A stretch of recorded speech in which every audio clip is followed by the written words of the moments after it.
కోనసీమలో మండలి ఎన్నికల హోరు నడుస్తోంది. పట్టభద్రుల ఎమ్మెల్సీ ఎలక్షన్స్ ఇంట్రెస్టింగ్ గా మారాయి. పీడీఎఫ్ కూటమి అభ్యర్థుల మధ్య ప్రధాన పోటీ నెలకొంది. పీడీఎఫ్ నుంచి రాఘవులు, కూటమి నుంచి రాజశేఖరం పోటీలో ఉన్నారు. ఫిబ్రవరి 27న ఎమ్మెల్సీ ఎన్నికలు జరగనున్నాయి. గత ఎన్నికల్లో రికార్డ్ మెజారిటీతో అధికారంలోకి వచ్చిన కూటమి పార్టీలు మండలి స్థానాలపై గురిపెట్టాయి. అయితే పీడీఎఫ్ విజయ ధీమాతో ముందుకెళ్తానంటుంది. దీంతో ఉభయ గోదావరి జిల్లాలో ఎన్నికల హీట్ పెరిగిపోయింది. సమయం లేదు మిత్రమా, సమరానికి పదండి అంటూ అభ్యర్థులు తమ మద్దతుదారులతో దూసుకెళ్తున్నారు.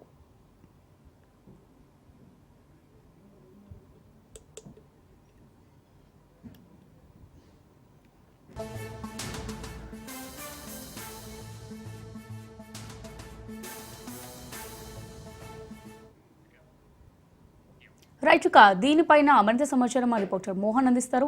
మోహన్, మరి కోనసీమలో మండలి ఎన్నికల హోరు నడుస్తున్నట్టుగా తెలుస్తోంది. పట్టభద్రుల ఎమ్మెల్సీ ఎలక్షన్స్ అయితే ఇంట్రెస్టింగ్ గా మారినట్టుగా తెలుస్తుంది. మరి దీనికి సంబంధించిన డీటెయిల్స్ ఏంటి? థ్యాంక్ యూ అమూల్య.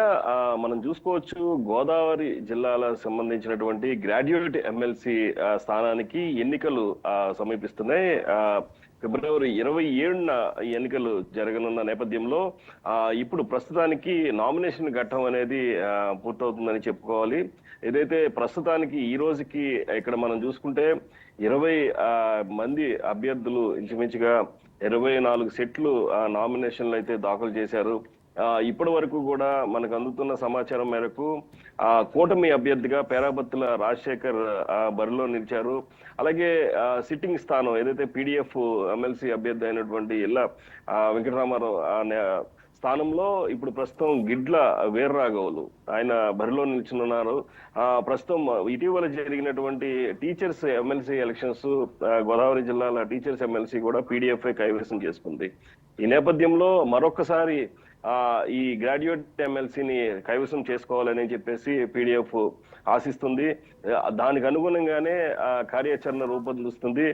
పూర్తిగా తర్జన భర్జనలు, ఏదైతే ఇండివిజువల్ మీటింగ్స్ ఇవన్నీ కూడా ఏర్పాటు చేసుకోవడం, అక్కడి నుంచి వారు ఎందుకంటే అందరిలాగా వీరు పీడీఎఫ్ అభ్యర్థులు ఎవరు కూడా ఎక్కువగా ముందుకు రారు.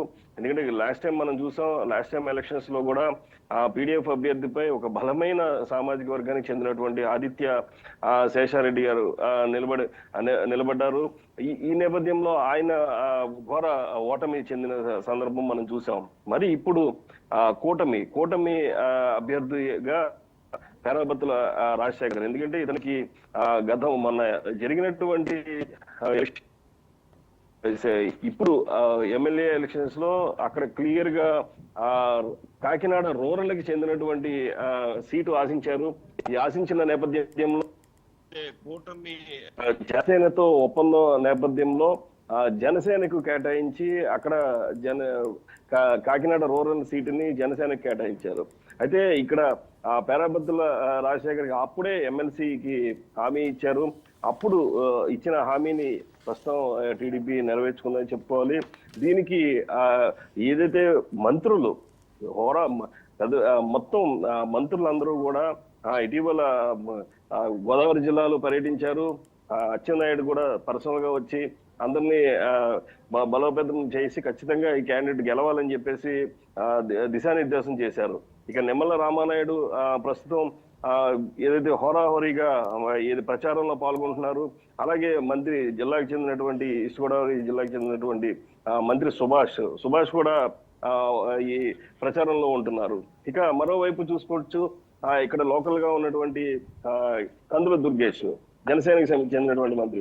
అయితే జనసేనకు చెందినటువంటి మంత్రి అయినా కందుల దుర్గేష్ డెఫినెట్ గా కూటమి అభ్యర్థిగా పేరాబత్తుల రాజశేఖర్ ని గెలిపించాలని చెప్పేసి దుర్గేష్ వీరందరూ మంత్రులందరూ కూడా చాలా ప్రెస్టీజియస్ గా తీసుకున్నారు. మరి చూడాలి పీడీఎఫ్ గెలుస్తుందా లేకపోతే ఈ కూటమి అభ్యర్థి విజయం సాధిస్తారా అనే అంశాన్ని ఈ ఎన్నికలు తేలనున్నాయి. Amulya. Right, thanks for the updates Mohan.